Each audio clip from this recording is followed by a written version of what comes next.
Hey, welcome everybody. It's your host with the most psycho to his name, Psychometryyy, and I'm joined by. Hello, I am SashasStreams. And we're here today for the start of the supplementary series to our podcast, Psychoanalysis.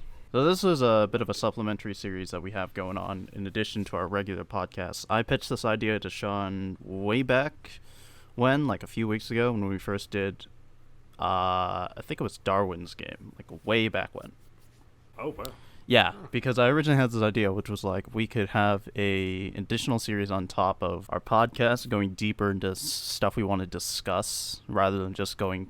Because you know, with how our series go, we go talk about like specific animes that we talk about. Sometimes we'll have a topic, sometimes we'll roast lists, but I feel like we haven't had the chance to really go in depth with any like analysis when it comes to certain things.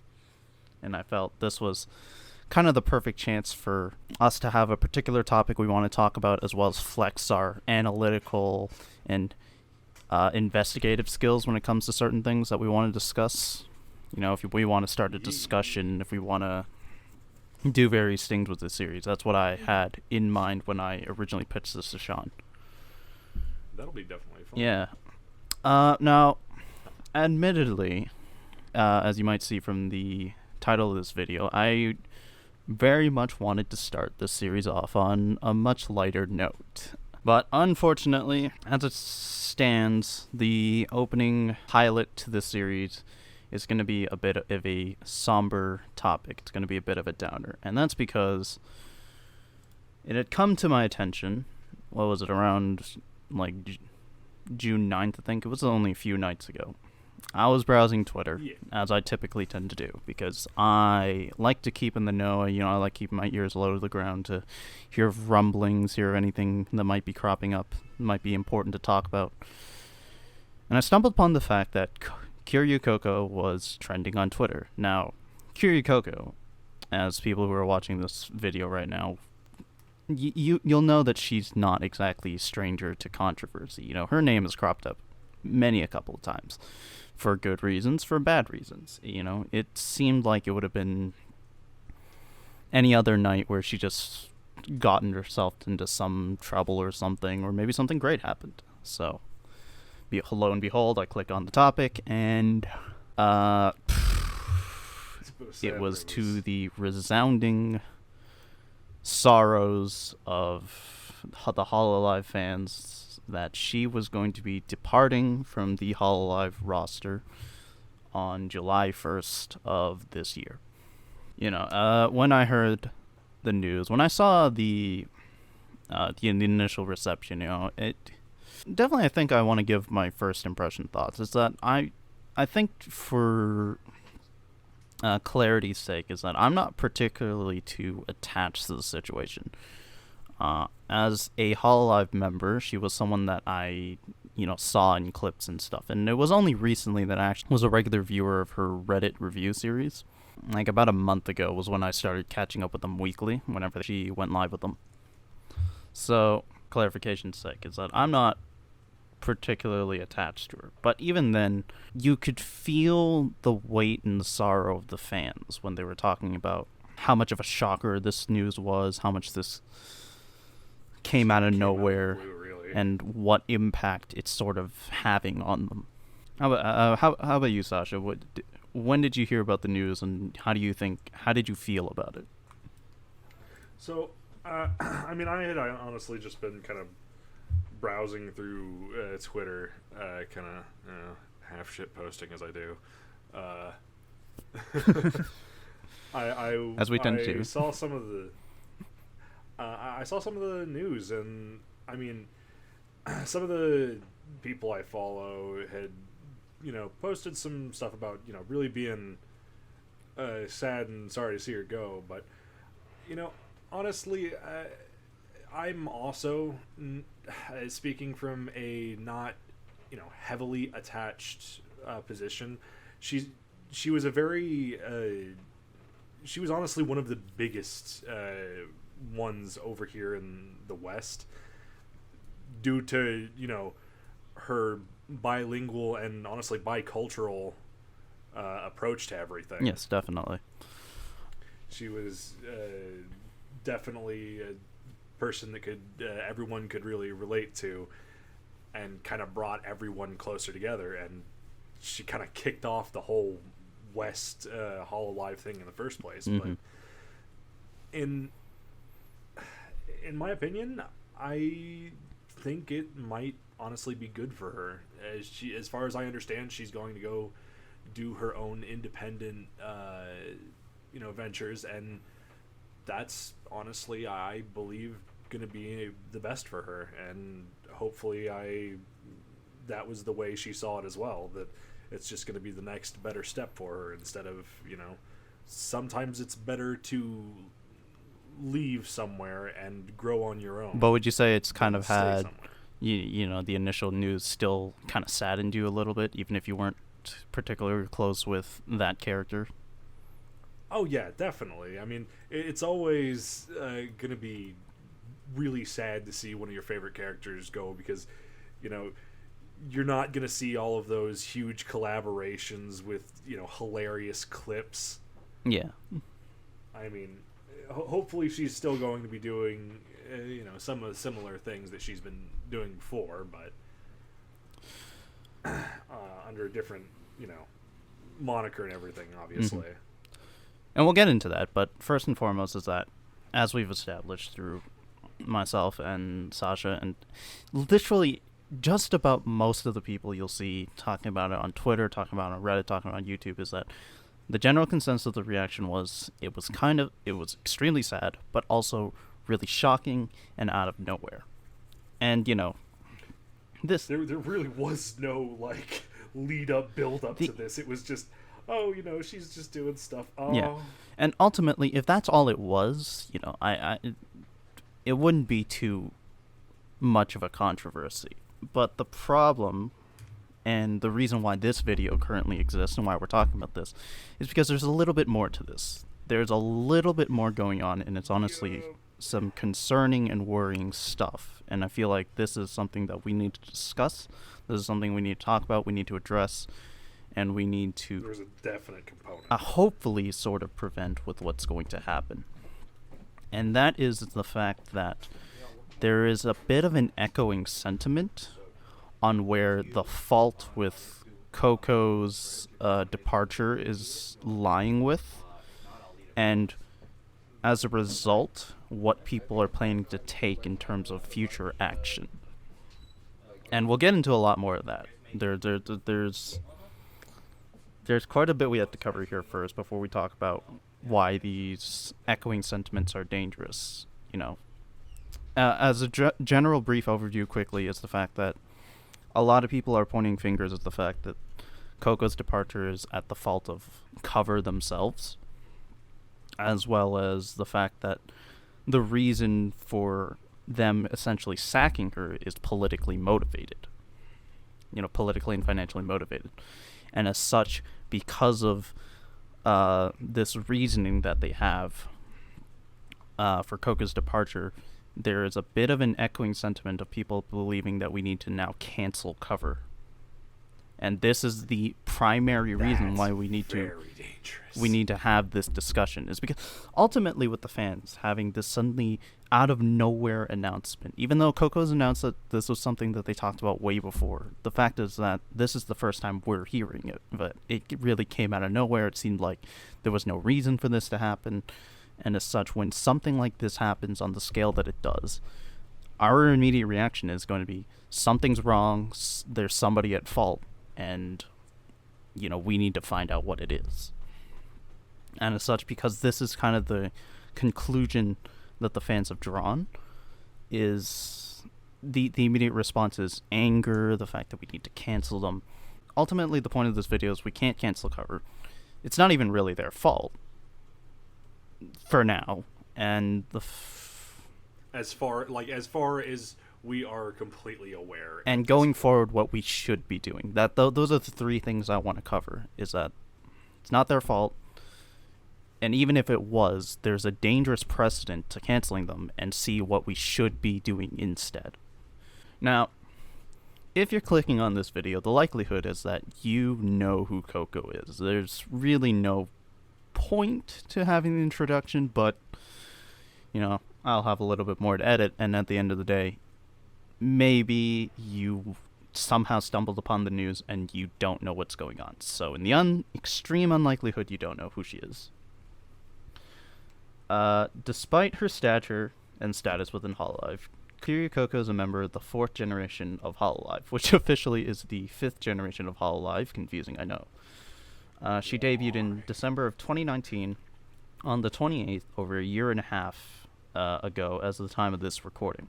Given that Hololive has its roots with her first debut talent, Tokinosara, as far back as September of 2017, and with 3 official generations preceding hers, it only lends credence to the impressive feat at how quickly Coco amassed popularity when compared to her seniors. That's something that's genuinely true, right? The fact that she kind of evolved onto the scene a lot quicker than even some of her contemporaries.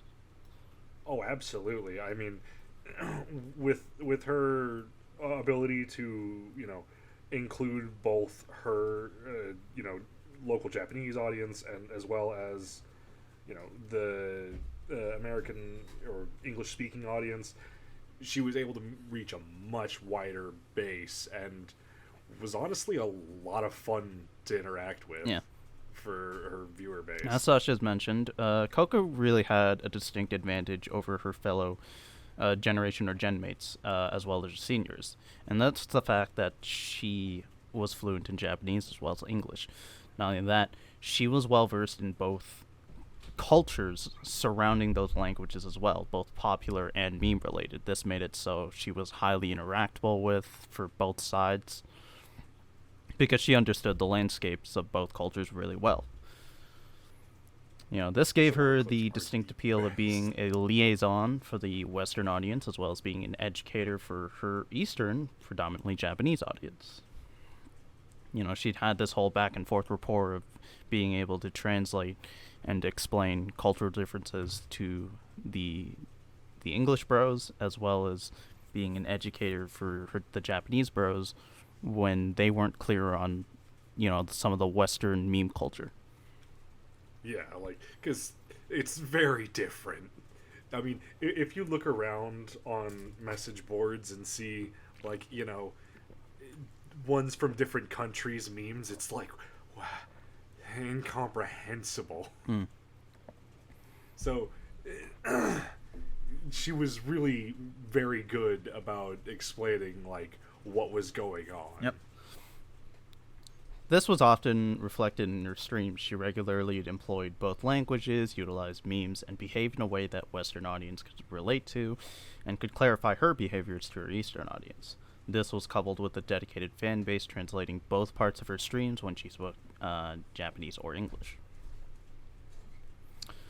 Which is super awesome to think about. Yeah. She obviously had a lot of talent when it came to being an entertainer in terms of introducing this kind of cultural shock kind of content. It was very much, her content was a Western versus very Eastern inclusive kind of deal, and a lot of people found that very fascinating. Of course, it was very educational. People walked away feeling like they really learned something out of it. It was always fun. I don't think I ever saw a streaming clip where it was Yeah, and ultimately it looked like she had a lot of getting fun it. with it. Yeah, and ultimately I very much hope that she is able to go on to do something like that again. Yep. And do what she enjoys. But going back to her history, this would eventually lead into the creation of her more well-received content. First, a show called Asakoko, before she eventually retired it because it was, I believe she stated that it was kind of a show that was super draining. She had to edit it on her, own off time. In between the fact that during the beginning of her live streaming career, it was more or less a thing she did every day to try and maintain relevancy, on top of the fact that she wasn't even being paid for it at first. Yeah, and trying to do all that kind of tertiary stuff when you've already got so many things on your plate is just very difficult. And yeah, sometimes you definitely have to just drop stuff like that. Her follow-up to Asakoko's success would, of course, be her Reddit meme reviews, reacting to and dissecting fan-submitted meme-related creations to the Hololive subreddit, often with a featured guest from Hololive's talent agency, and even once the CEO of Cover himself, Motoaki Tanigo. And though it was never officially stated, it's often believed that it was through Coco's popularity with the West that Hololive English, or EN, was created, as Cover, Hololive's parent company, must have noticed a Western audience was growing. Anecdotal evidence supports this, as echoing sentiments on Twitter and YouTube indicate that many Westerners' first experience to Hololive was through a piece of media featuring Coco. And do you support that statement? Oh yeah, absolutely. Like, before any of this really started, like, you really wouldn't see like many clips of, like, before, Kiryu Coco came onto the scene, you really wouldn't see much, like, unless you were on some weird side of YouTube and you just kind of stumbled onto it, and most of the time it wasn't really translated. Generally what we'll see is that because of Coco kind of being the first to really do what she did, because a lot of the times, even if you saw, Sakura Miko like swearing off the top of her lungs playing GTA 5, the idea with some of her contemporaries, her senpais, is that they still wanted to uphold that idol image. She was really the first one to say, F that noise, I want to do what I want, and broke on the scene that way. And that's why she had garnered such a Western audience in the way that she did. So even if Cover will never publicly admit it was Coco who really paved the way for their English talents to make their debuts, a lot of fans will still opt to believe that, and that's the important part, is it's public sentiment at the end of the day. Yeah, it does mean for quite a lot. But going into it, this is the part where we have to go into what happened back then that had echoing sentiments all the way to today. So on September 27th, 2020, both Coco and Akai Hato went live on their individual channels. The nature of the streams were to discuss their channel analytics and share insight into where their viewership was coming from. Now, I speculated that it was perhaps to encourage viewers to bring on more viewers to better represent their nationality. Have some nation pride, see those statistics and be like, yeah, USA or whatever, yeah. Right? And they're just like, have a fun time. Like, and just being like, everybody is. Yeah, just seeing where all the bros were coming from. However, both Coco and Hato made the mistake of directly referencing Taiwan. Hololive China caught wind of the slip-up, and because of the state of the foreign relations between China and Taiwan, which, to grossly oversimplify, China is claiming ownership of Taiwan, believing the country to be no more than an extension of itself, and Taiwan is claiming independence from China, as well as the ongoing feud over claiming who truly represents the Chinese people. Hololive China, which is Hololive's Chinese branch, immediately caught wind of it and dissolved Hololive China and terminated their talents immediately. Now, whether this began or escalated the harassment the two received from Chinese netizens dubbed antis was unclear, but following the incident, the two were suspended for a 2-week period and would continue to suffer cyber attacks, harassment, botting, long ahead into the future. This inciting incident would be the main point of attack the Tatsunoko would levy against Cover, Tatsunoko being the term that the Coco's fanbase go by. As public sentiment is veering towards the belief that Coco's departure is not a resignation, but a termination. If true, the Tatsunoko's outrage is that her termination was unjust on the grounds that Cover hadn't done enough to protect Coco, that there wasn't enough support for Coco or the rest of their talents for that matter, be it therapy or security, that Cover was terminating Coco on the grounds of appeasing the Chinese government in hopes of reinstating Hololive China, or, all three of these potential factors combined. But before I go forward, I actually want to ask, where do you think you stand on the issue? Do you think there's political motivation involved?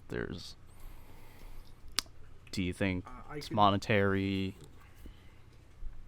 Well, I would say that there's never truly one particular reason for any given, situation. There's always, usually multiple consequences to something to help trigger off this event. But in this instance, the gap in time of when this incident happened, and how highly unlikely that it is that even if they did terminate her, that Hololive China would even be reinstated due to just the political ramifications of what's already happened.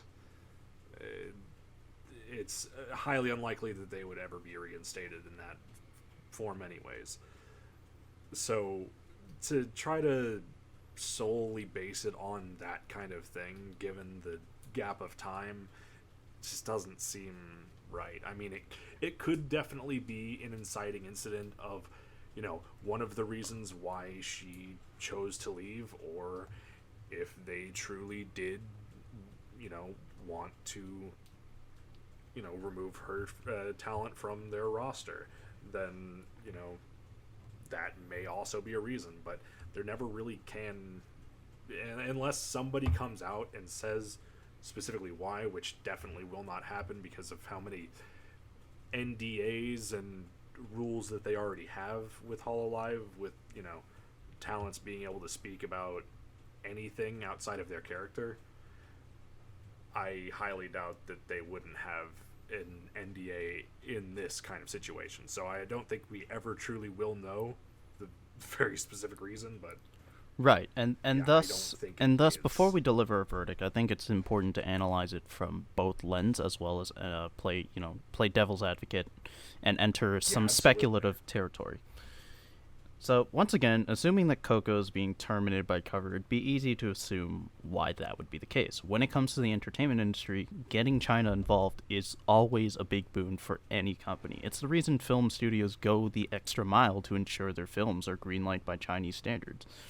For example, if you think about the Marvel example where they did Age of Ultron, the film was heavily edited to the point that there was a Chinese soap drama bit that we never got to see here in the West, right? They added that in, as well as removing references across the movie that made total sense in universe, just to make sure that film was greenlit, because it would be a big payday for them.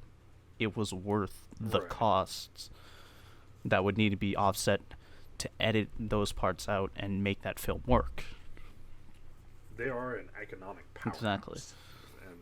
They kind of wield their power as they ultimately go. For at least even in Cover's eyes or anyone's eyes, it's the money involved is not small change. Coco costing them an entire branch is by no means a small issue, and if Cover felt it was bad enough, a bad enough slip up, then they're entirely in their right to terminate her from a business standpoint purely. This is what I mean by devil's advocate. If I look at it from their business perspective, they're in the right. Just by purely, this was a big cost for them, and I would wholeheartedly agree. Purely from that business standpoint, that she is a flight risk. If you're just thinking completely, by nothing but monetary standards, that was a very big cost. However, now looking on the other side, fans are also in their right to be angry if this is the truth, because while the damage was significant, the scope of her mistake felt marginally disproportionate. The general sentiment being that the blame should be placed on, China for going full nuclear on their Chinese branch, yeah. and not on Coco for making a genuinely and honestly small slip up in a live stream of all places. Well, not even just that.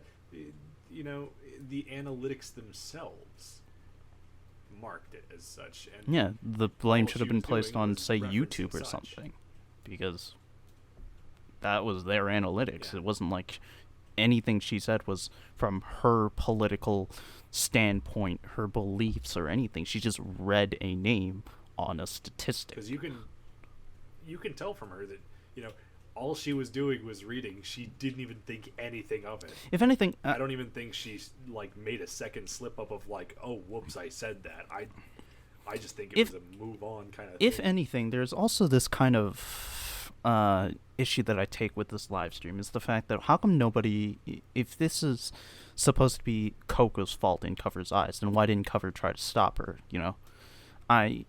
Yeah, like have somebody. I've seen the speculation that people think that Coco was kind of breaking NDAs by like live streaming her statistics or whatever. But as far as we've seen with management over at Hololive is that anecdotal evidence from their talents themselves is the fact that streams usually get greenlit. They're not allowed to play certain games until it's greenlit. When they want to do collaborations, it has to be done ahead of time, that kind of thing. Everything is managed and watched over by Hololive. So if they knew that, you know, this was a potential risk, it would cause a lot of damage, why didn't they try to stop her ahead of time? Who didn't have the foresight to believe that doing something as risky as A, risking listening your analytics, and B, potentially pissing someone off was not going to happen? Yeah, and I mean, as far as I understand, I believe I've even seen clips where, like, one of their agents will just straight up, like, pull them aside, call them on stream. Oh, like, plenty of times. There's stop. a reason we call it getting bonked by management by the fan base, is because if you do something bad, management is watching over you. They will call you up and say, hey, stop that shit and don't do it ever again. Yep. So it was like, when it comes to placing blame, you know, there are so many other places that they could have pointed at. Putting this solely on Coco is absolutely wrong. And not even that. It can also be argued that, yeah, Coco causes them the Chinese branch, but with this general sentiment being that Coco was also the reason the English branch exists now, Coco's merits, far outweighs her faults. This once again because fans believe the English branch owes its creation to Coco's popularity with the West, and given that the explosive growth and popularity of their English talents practically propelled Hololive to the front pages of social media everywhere, Cover would... Without her, there would be no Callie. Yeah, Cover would owe a great deal to Coco. There'd be no Callie. You would definitely be upset over that. And so... And no fucking toxic And so now that we've kind of looked at both sides of, you know, our fans in the right for being angry over if this was Cover's fault, or is Cover in the right because the fact that Coco cost them a great deal. Here's the verdict. Here's the skinny. This is Psycho's verdict. My personal verdict is that this is truly a resignation on Coco's part. My main objection to the prevailing theory that it's a termination is simply, well, a Kai Hato, because this is not just Coco. If the Taiwan incident was the main and sole, might I add, reason Coco's being terminated and Cover is doling out punishment with the goal of reestablishing a Chinese branch, that surely would mean Hato would have been suddenly announcing her resignation as well. Now, assuming that the center of it all is this incident, then Cover potentially could have foresaw people drawing the connection of the reason behind their terminations if they were both announcing their departures simultaneously, and is opting to terminate her at a later date. But as of the recording of this video, no such announcement from Hato has been made. We've seen the fact that she's kind of taking a break, but she's not resigning yet. And yeah, it seemed like she's still going to be around. And it should be made clear that Cover stands to gain nothing from Coco's departure unless it assures them a foothold in Chinese territory again. Therefore, we can't definitively draw conclusions until we've seen if Cover benefits from the situation. As such, the only things we can take at face value are the official statements made by Coco and Cover. If you take both of their statements for what they are, then it's clear that Coco is opting to resign. Whether it's out of opportunity or desperation, it's clear that this was a mutual agreement, and that Cover was not able to change her mind. Does that absolve them of any and all guilt? Absolutely not.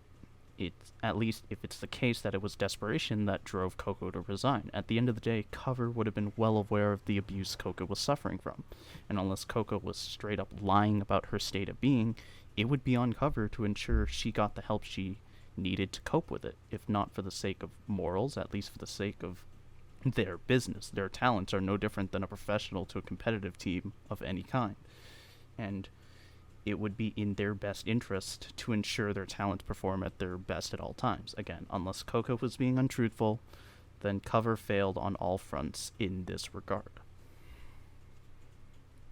If such is the case, yeah, absolutely. And so with this verdict, I feel it's appropriate to take this time to remind the audience that lashing out based on speculation is not condoned. By myself, Sasha, I believe you'd also agree? 100% no. You know, some of the Tatsunoko don't condone it, and even Coco herself. And while I heard rumors that people, quote-unquote, possess evidence that Cover the ones at fault, I would suggest holding off on these harsh criticisms until we've seen this evidence for ourselves. But at the very least, if you are a fan of Coco, then at least hold off your criticisms and speculations until her graduation, as she wishes for her remaining time as a Hololive member to be filled with smiles, laughter, and happy memories. Yeah, she wants to leave on an at least enjoyable note, and we should definitely, respect that. She's earned at least that, absolutely. I mean, you should, even if any of this had happened because of the previous situation, trying to, cancel them is such a dangerous precedent to try to set. It's not something that anybody should be trying to do. Actually, canceling no matter for what.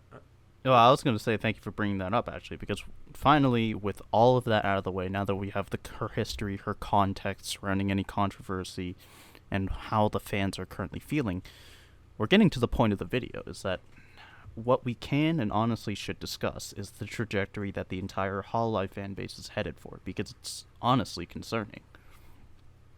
So in the light of Coco's graduation announcement, the speculative reasons for her departure has led to some dangerous notions being passed around throughout the Hololive fanbase.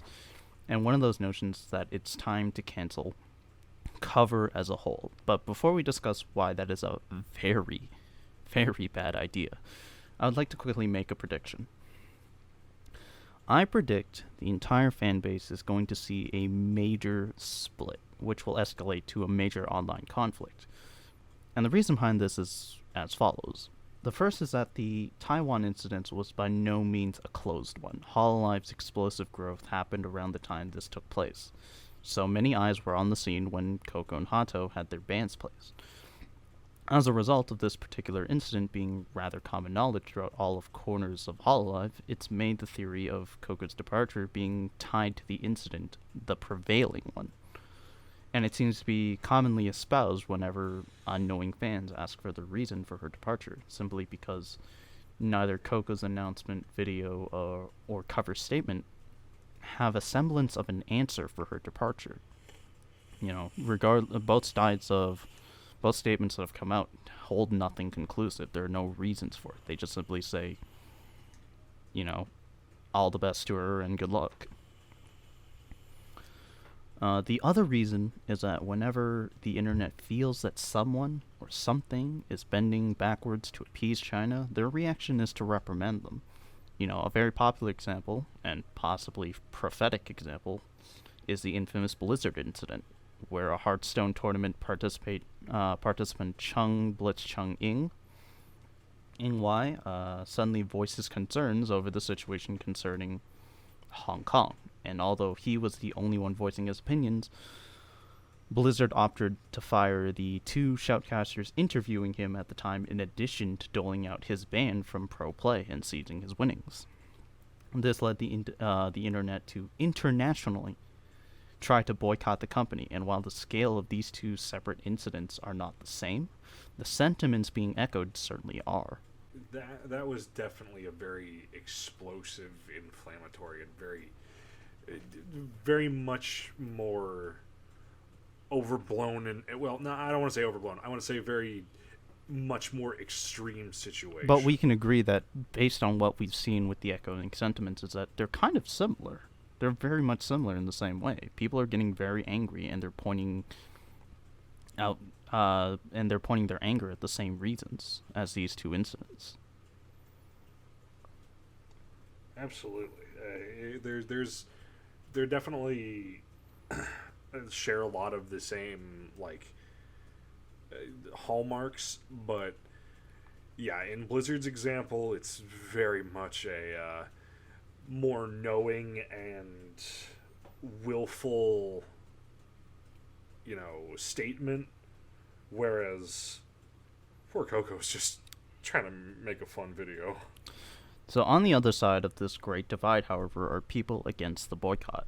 Though they are knowledgeable of the prevailing theory behind Coco's departure, they're not about to turn on Cover, because all that exists currently is just speculation, and until definitive proof is revealed that Cover fired Coco to save face, then they're choosing to believe Coco left of her own volition. Ultimately, the 2 sides are going to clash, and regardless of the amount of damage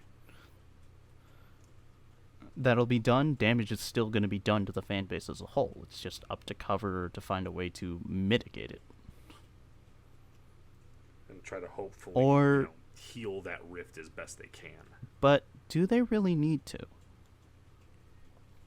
See, there's a dangerous undercurrent to all this that some monitoring the conflict have caught on to, and that is the fact that Cover has a gambit. And that gambit is the remainder of their talents. And I have a sneaking suspicion that Cover kind of understands that they can stand to gain a lot while losing very little in this situation. And even if Cover loses everything, it's ultimately us, the fans, who are going to lose. Perhaps in their rage and sorrow and their knee-jerk reaction to wanting to cancel Cover for what they believed in injustice towards Coco, the Tatsunokos kind of haven't realized the implications of canceling Cover, and that's that everyone's going to go with it.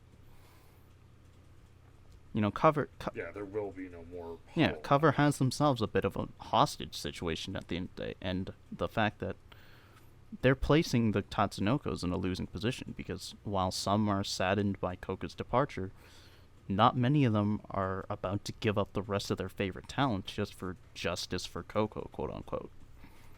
And ultimately, people trying to cancel Cover are going to be made out as the bad guys, because after all of Hololive's success was not built off of just the company, but also the individual merits of each of their talents. Many of them recount tales of a time before Hololive was even survivable as a means of living, let alone profitable, as a venture for them. As they would live stream between jobs in the hope that one day their live streaming would be sustainable by itself. So when you have that context about how this company was even built up in the first place, it's very much wrong for any of us to say we need to cancel Cover, because the talents themselves have worked very hard to get to where they are today. Who is in... Who has the authority to say that they're not allowed to have that anymore? Yeah, they worked their asses off for this, and now they get to do the job of their dreams. Yep. So, honestly, unless it comes out the Cover is involved in something criminal, ruining the careers of the rest of the talents would not sit right with anybody, especially since they were not given that success. They had rightfully earned it. And it's not right to punish them for the actions of somebody else. Unless it's something that's, very much wrong going on there, then it's we can't just do that. We owe it to, everybody else that we watch and enjoy and actively, participate in their streams of, to keep going and, accept this for, how much we know and what it is. And honestly, I feel like there's a bit of a wrong mindset that Coco's fans have. Is that Coco, they talk about wanting to cancel cover, and as we discussed, it's like the negative byproduct of that is that you're going to cancel everybody. Coco wouldn't want that to happen either. I'm speaking genuinely to these fans now. Is that Coco still wants to see the success of her friends, so to cancel cover would ultimately be a rejection of that. And if you think about it, and you would end up putting her friend also out of her job, you'd be doing what, you accused Cover of doing at that point.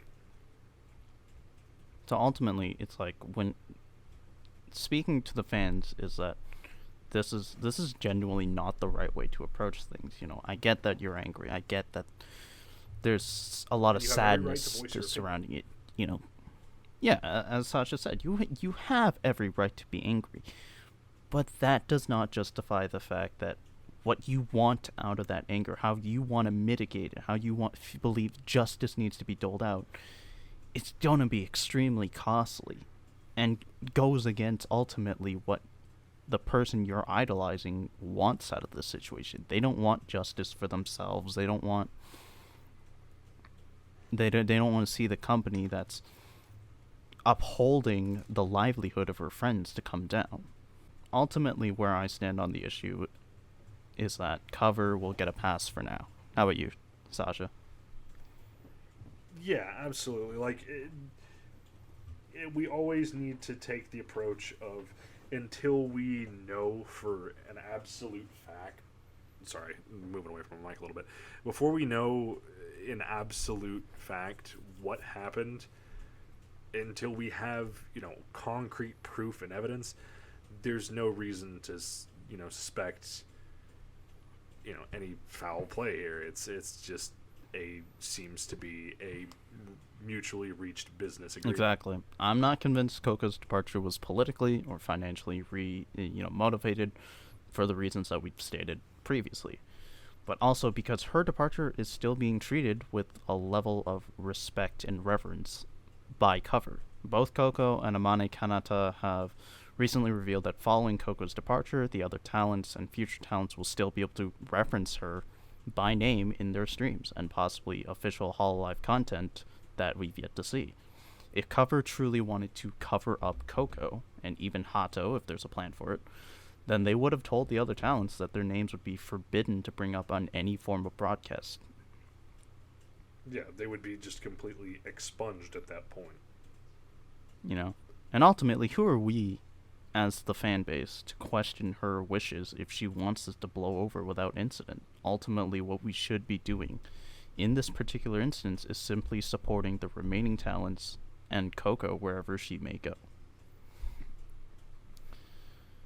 And while on the subject, actually, as she stated, her prospects of the future kind of still remain bright. She's alluded to the fact that she'd rather retire, the streaming gig altogether in favor of being a talent manager for other VTubers. She's stated that she's very much fell in love with the culture. It was the whole reason why she got into VTubing, and that ultimately she's kind of been a bit burned out by the whole streaming gig and would rather use the rest of her, energy into focusing on building up other VTubers. And that's absolutely admirable, Now, ultimately, boosting people up to the same thing. Bringing up them to her levels of success would be absolutely phenomenal. It's quite the admirable thing to do. I think there's a level of respect to be had here, which is that she's had her successes. She was the #1 super chatter on YouTube for quite a bit of time. And so now that at the very least, what I assume is that she's financially secure and all that, she'd rather take this time to help other people that want to get their foot in the door doing this as a job, rather than continue to try to build up her successes. Ultimately, if this slows or halts her own streaming career, it's a bit saddening, but at least she's doing what she's passionate about. And her spirit is always going to live on through the other talents. Kanata had revealed in a recent collab with Coco that she intends to carry on her meme review series, though as an infrequent program rather than a regularly weekly scheduled show. And many of the talents have stated that their personal relationship with her won't end. So at the very least, until more information is revealed, the best course of action is to enjoy the time that she has remaining with Hololive.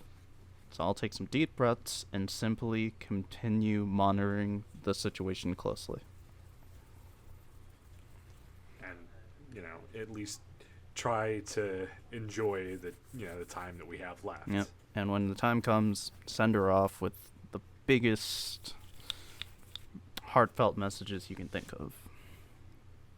Send her off with all your energy. Yep. But with that being said, that is all the thoughts that I have on the situation at this time. Whether we'll continue this when more information is revealed, who knows? We'll see. If you like this enough, we'll continue monitoring the situation that we are currently. How we are doing it currently. Yeah, if any more information comes out, we'll definitely have to revisit this. But for the time being, I think that about covers everything. Covers. Yeah, very funny. Enough! But if you like this video, if you liked how we discuss things, if you have topic ideas that you want to see us discuss in the future, you can leave them down in the comments below. You already know what to do if you like the video or if you want to hear more from us.